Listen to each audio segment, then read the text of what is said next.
My biggest superpower in building relationships is being curious about people's lives. A question as simple as, how was your day?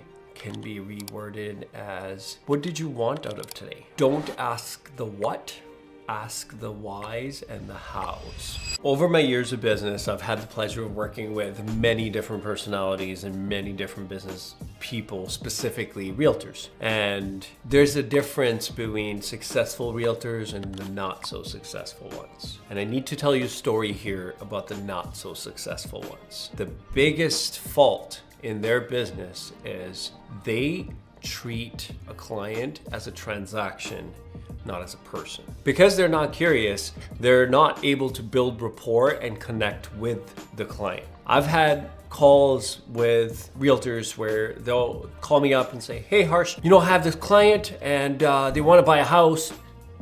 Okay, what's the story? That's always my question. And they don't have one. Well, they're first-time buyers and they just want to buy a house. Okay, did you meet with them? Yeah. What did you talk about? What kind of houses I can get them? I think they can search online and find whatever house they want. Yeah, but I told them that we can get one here and get one for this much and this much. Okay, so you didn't bother to find anything out about them. You just are excited about the fact that they're going to give you a paycheck.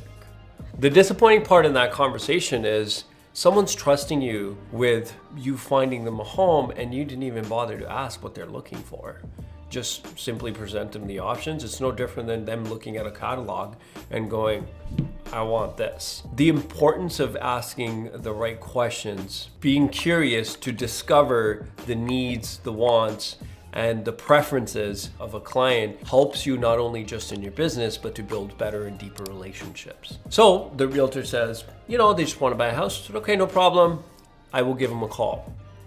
I get their phone number. Hey, I'm reaching out because your realtor provided me your phone number and they mentioned that you were interested in purchasing a property. I just wanted to have a quick conversation and what your needs and wants are so I can help recommend the best product for you. They go to me like, we're not interested in buying a house just yet. This is going to be in a bit. Okay, well, do you kind of have a time frame in mind? We have to wait for the kids to finish school, so more than likely we'll start looking towards the summer, July, August. Okay, no problem. Did you guys have an idea of what you were looking for? You have kids. Are you looking for specific schools you want to take them to? Yeah, well, that's the reason why we're moving. Okay. Did you have an idea of what area you wanted to look at? Do you have a school in mind? Yes, so we have this specific school and we're looking for the properties surrounding that area. Okay, well, what do you have right now? Where do you live? How many bedrooms do you need? Yeah, we have 2 kids and currently we have a 3-bedroom. House feels a little bit smaller because the kids are older. They need their own space now. Right now, we don't really have a big enough backyard.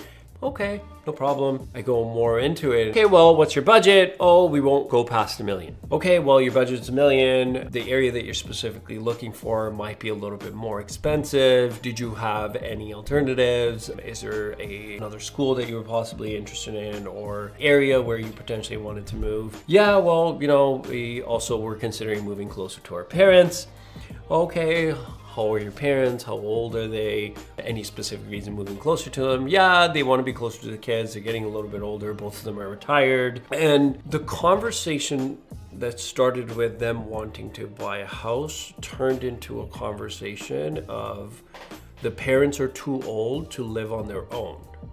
So we may potentially look at selling their house and our house and buying a house together. The shock that came to me from that conversation was the fact that the realtor just simply said they want to buy a house and kind of had no understanding of what their needs were. I ended up building better rapport with that client. I followed up intermittently because obviously it was too early for them to start and they didn't really have any sort of direction. We ended up having a conversation towards the tail end of spring, early summer. They told me, they're like, well, Harsh, I know you were referred by this realtor. Is it okay if we use someone else? Can we still use you or do you exclusively work with that realtor? As a business professional who gets recommended, gets leads from other realtors, that puts you in a tough situation because what do you say to the realtor? You tell them that, hey, they're opting to go with someone else, or they might think that, okay, I recommended them to someone else. I had to do a conference call with the realtor and the client and myself to essentially help the realtor build a relationship and have better understanding of the client so that they can potentially trust the realtor to do this transaction for them as opposed to going with someone else. The biggest lesson here is the lack of curiosity. The realtor didn't bother to learn more about the client and bother to build a relationship. He just saw it as a paycheck and a transaction, which alienated the client, unfortunately prompted them to seek someone else's services. So the biggest takeaway from this interaction and these clients was the lack of interest for you to build a relationship with the client as opposed to seeing them as just a paycheck. We're in a service-based industry. For you to not have the curiosity to build rapport, explore the client's needs, to have a better relationship with them,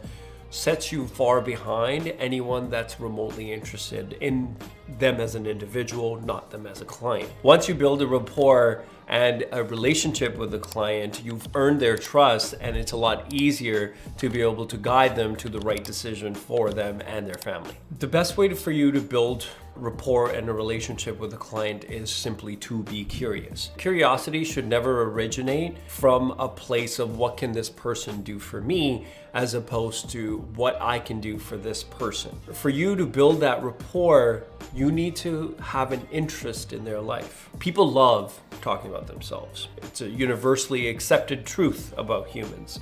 But have you ever had a conversation with someone regarding finances and they're a little bit closed off, they don't feel comfortable, they don't talk to you? But then if you ever ask them, say, hey, how's your family? They light up. They have this sense of pride and how are the kids?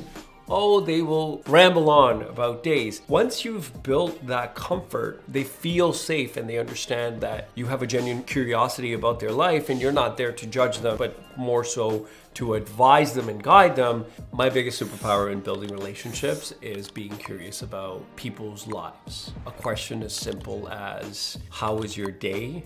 Can be reworded as, what did you want out of today? Don't ask the what.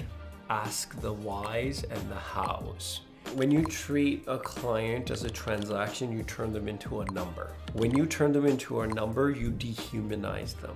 People are not coming to you to simply buy a product when the free market offers them that same product anywhere. The trust and the human connection that you need to build if you're in a service-based industry, especially in the finance world, everything's quantified. There's numbers, KPIs, everything's measured, and initially it's easy to get lost in that. It felt empty.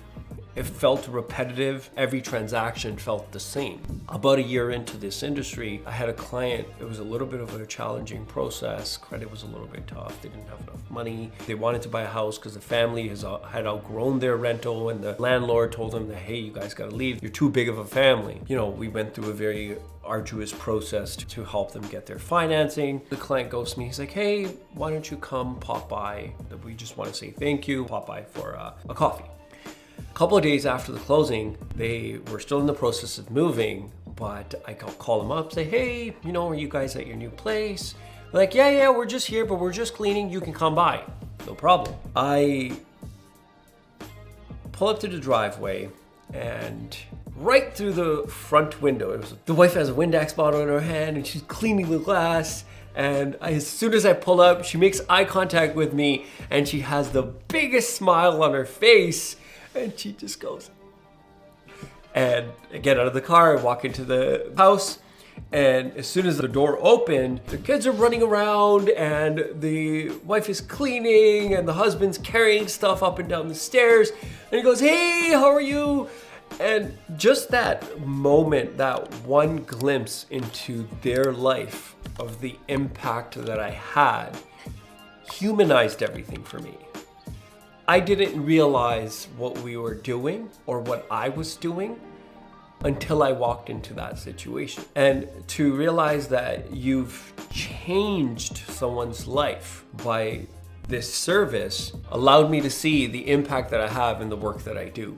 And that simple interaction since that time prompted me to have better relationships with my client and understand that this is not a number, this is not a file or an application that you're doing. This is a life that you're changing. After that experience, because it allowed me to humanize what I was doing, it exponentially grew my business simply because my interactions weren't robotic. My interactions weren't based on numbers. They're more curiosity. They're more, what do you need? How can I be of service? Once you start to realize that the service industry is more for the experience as opposed to the product, you change the way you do business. In everything that you do, be curious. This is why I love working with realtors that have a genuine care for people.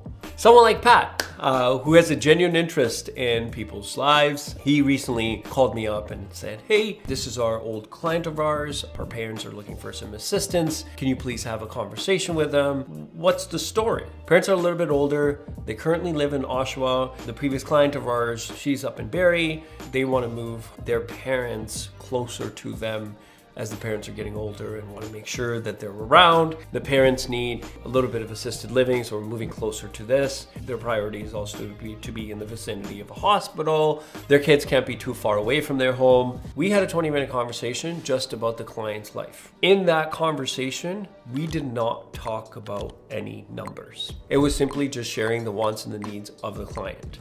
I got off the phone and I was like, wait, I don't have any numbers.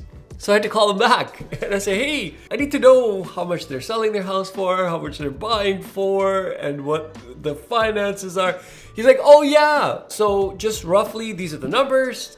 The rest I'm sure they can give you insight on. I didn't pry too much into it. The fact that we had such a lengthy conversation specific to the client's life and never did we think to talk about the numbers, it goes to show how valuable the level of service is for every party that genuinely cares. Once you understand the why, the how gets easier. With this client, after all these conversations, realizing that they didn't need my service, just from that curiosity of finding out what their scenario was and what their needs were, and at the stage of their life, it didn't make sense for them to burden themselves with a mortgage. They could have just moved the equity around, but they did need help coordinating and guidance on how and when to do this. And I was able to advise them and simply just help them throughout the process. This is why it's important to be curious so you can offer the clients curated and specific advice which is best for their scenario and their situation as opposed to a simple transaction for yourself. My mentor in the beginning of my career has always taught me to ask